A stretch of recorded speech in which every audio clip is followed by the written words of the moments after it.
So thank you very much for inviting me.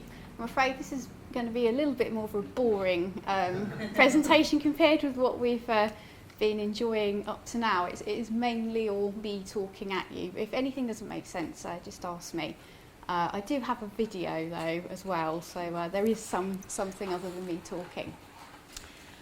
So I work, I co-direct a lab called the Body, Eye and Movement Lab, and I'm interested in understanding how our brains process sensors, so visual perception, tactile proprioception, so many of the sensors we've been talking about so far, and how we convert those sensory signals into movement. And in particular, my area of interest is autism and how sensory and motor processes are affected in autistic people. And this is really a very early stage piece of work, so it is right at the beginning, where we're trying to develop a motor therapy for autistic children. So there's a little bit of background. Motor problems, so movement problems, are very common in autistic children and autistic adults. And by motor problems, that can be clumsiness, so eye-hand coordination difficulties, problems picking things up, altered walking patterns, and also more unstable balance as well. And these don't go away without as children get older. They tend to stay around, and can also there is some evidence that they can worsen as in children. But treating, so there's these high prevalence of motor problems, and treating them is important for three main reasons. So firstly, they cause practical difficulties with everyday living. So difficulties with walking, running, dressing or eating, for example. And consequently, good motor skills is correlated with daily living skills in autistic adults. There's also good motor skills support social functioning. So this is sort of coming across really in the activities that we've been doing today as well. You need good motor control to participate in joint activities and things like social sports games as well. But also, there's a body of neuroscientific evidence that has been emerging in the last 10-15 years that suggests that we use our own movement systems to interpret other people's actions.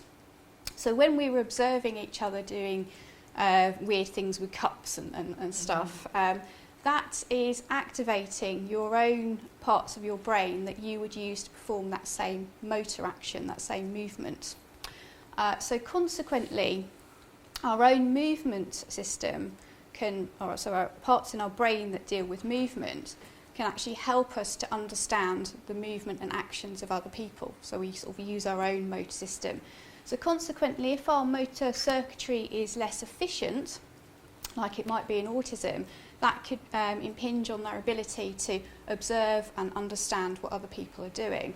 And also, it would impinge on their ability to learn from others as well. So I think we've talked about how so with imitation, so when you're observing someone, you observe them, you learn, and then you imitate. So if you haven't got such good motor skills, that's going to impede that as well.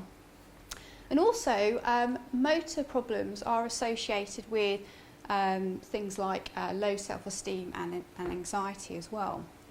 So despite these really good points as to why we need to treat movement problems, there's actually no accepted motor therapies for autism at present. So this is what we're trying to do. We're sort of trying to fill this clinical need. And the idea is we've got three different components. So firstly, we've got stories. So we've got a storyteller, and he is narrating and acting out stories.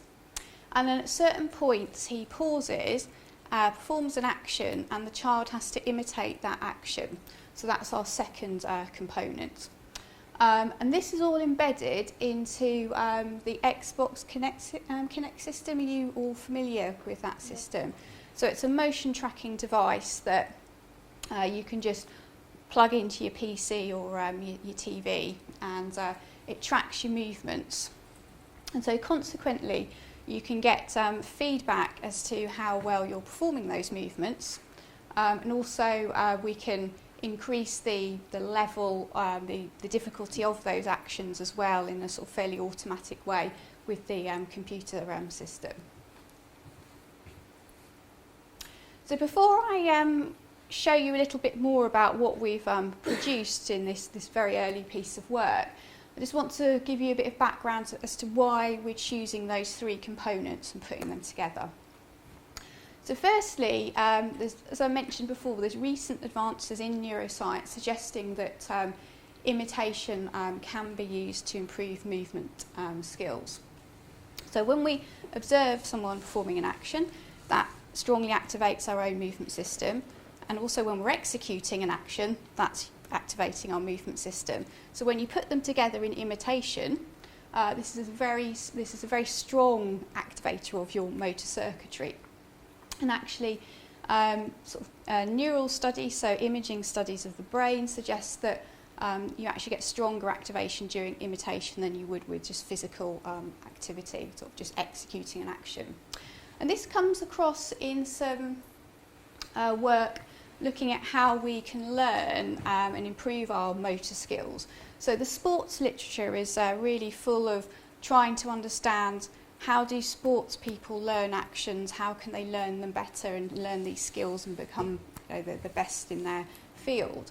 And one way, and it's supposed to be a bit like with dance we were mentioning as well, imitation seems that it's better than just physical practice at learning movement skills.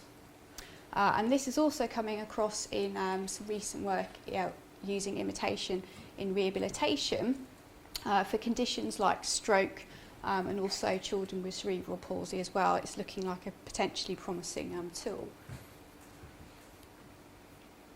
And then finally, again, we've been alluding to this earlier, imitation is really important socially as well.